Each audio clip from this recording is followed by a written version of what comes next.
call it newest JTV step 1 dot BAT for batch file. That's important. Now I have to refresh. Okay. You should end up with this little gear icon. Okay. Now if you stop.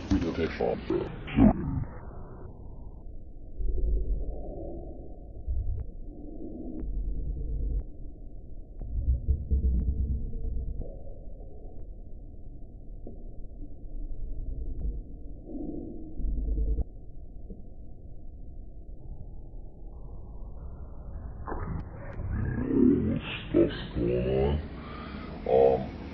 What it's doing right now, it appears to be streaming because it'll just constantly output this debug stuff. There's a way to turn that off too. But that's what should happen when you click the first file. You should get this window and a pause, and then this one should come up and it says it's streaming to your computer. It's not streaming to JTV yet. Now we have to check. Is it outputting and making our SD file? No, it's not. Okay, so I've broken it yet again. Let's test. It's not outputting our SDP file, which works the way we want. So let's go back and look at this again. Edit.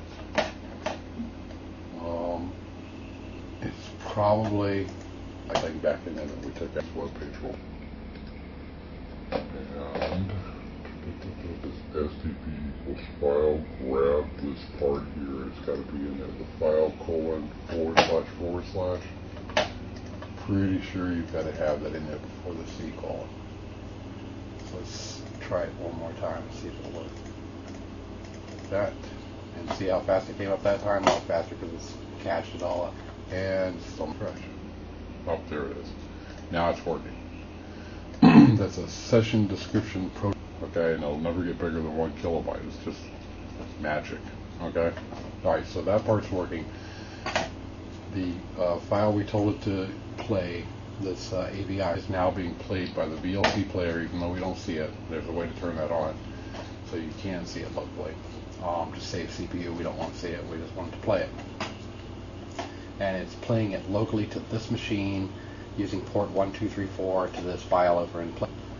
Let's just close this so we can go build step 2, which is a little bit, okay, that was probably the hardest thing. So GTV's webpage, see what they say about all this. Let's scroll back up. It says we needed to start VLC, which meant we had to install it and build it first and make the batch file, did all that. Now it wants us to start JTVLC, which means we have to install it, build the batch file, and then start that batch file. So we need to build the batch file for that.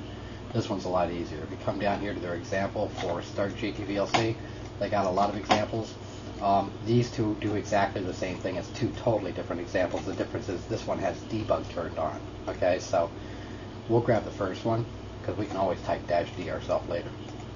And we will open Notepad again. Paste it in here.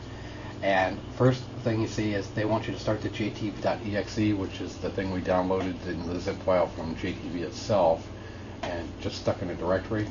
It needs to know the path. It doesn't know it yet. So let's go find that. We put it in JTV test, and remember it was in this folder. We did an edit, select all, cut, and moved it up. Well, here's why, because we don't want all this mess in the path that we're about to do. So just click on it a second time, copy it, / this.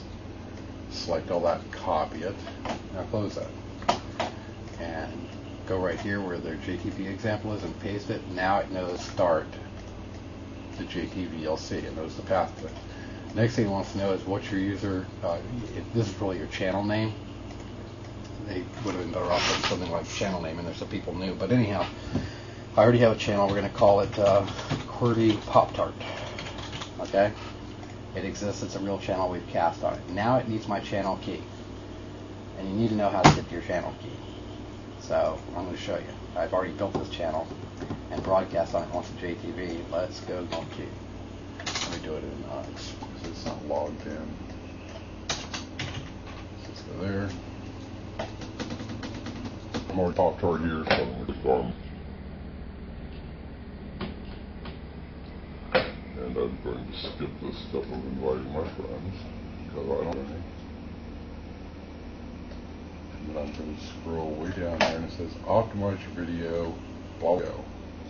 But we gotta go. Scroll, that's what we're looking for. Click on it, right click, copy, go back and see where it says live to right here, paste over it. There's your key. And now we can go back and we can close this broadcast thing because we're never ever going to use that again in our lifetime. So that can go and that can go. And the next thing it needs to know is, back one, we created that SDP file that is what we're streaming to locally on our machine. That little 1 kilobit file that will never grow. So it needs to know where to find that at. So let's go back to my computer. And we put it in our playlist.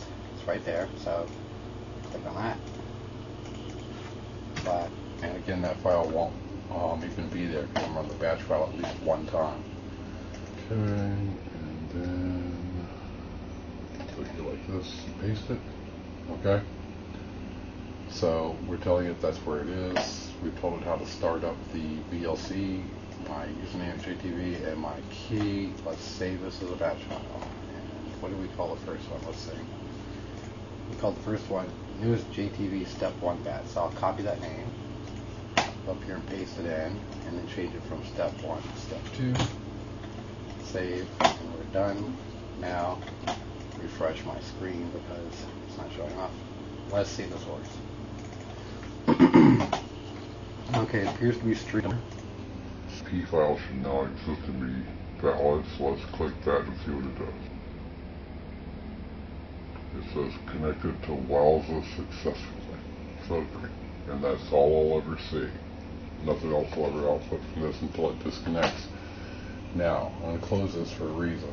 I'm going to go back in here and edit this, and at the very, very end, like their other example, I'm going to hit space-D for debug. Yes, save it. One is already running. See, I have my 2 windows, and I'm just going to do 2 and tell it to reconnect to JTV. Now here's the debug output.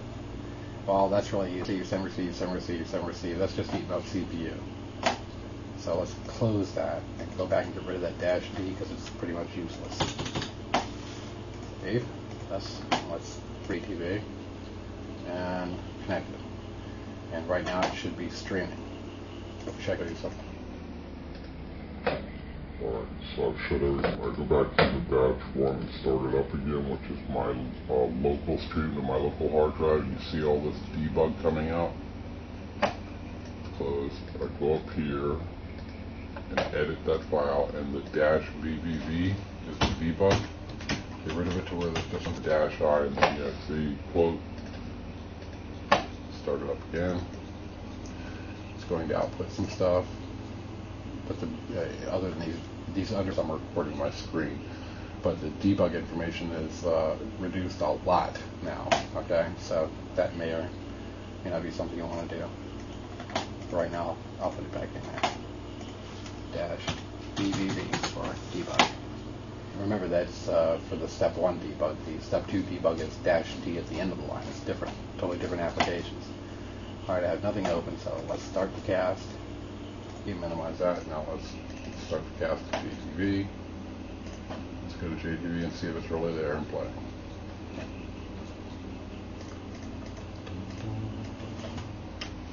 Somebody ready?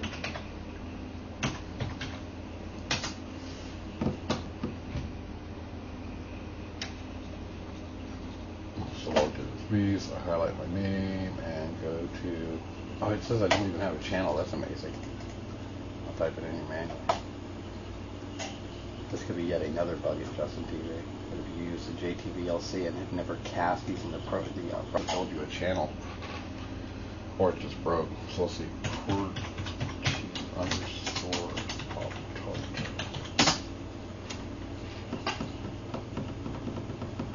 Do I have a channel? Yes. Is my channel live? Yes. Is there video and audio? I hear something.